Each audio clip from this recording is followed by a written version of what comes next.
నమస్కారం ఈటీవీ ప్రేక్షకులకు వినాయక చవితి శుభాకాంక్షలు.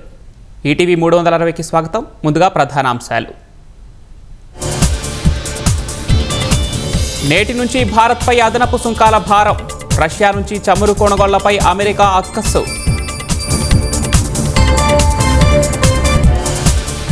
$49 బిలియన్ వాణిజ్యంపై ప్రభావం. టెక్స్టైల్స్, ఆభరణాలు, రొయ్యలు సహా ఎన్నో రంగాలకు దెబ్బ. 1,00,000 మంది మహిళా పారిశ్రామికవేత్తల తయారీ లక్ష్యం. భారీగా రుణాలు ఇవ్వాలని బ్యాంకర్లకు సీఎం పిలుపు. రిమాండ్ ఖైదీగా ఐపీఎస్ అధికారి సంజయ్. కస్టడీ, బెయిల్ పిటిషన్లపై విచారణ 29కి వాయిదా.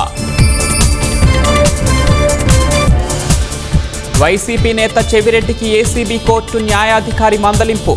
కోర్టుకు వచ్చినప్పుడు పద్ధతిగా ఉండాలని ఆక్షేపణ. జమ్మూ కాశ్మీర్ వరద ఉధృతికి ఇప్పటి వరకు 13 మంది మృతి.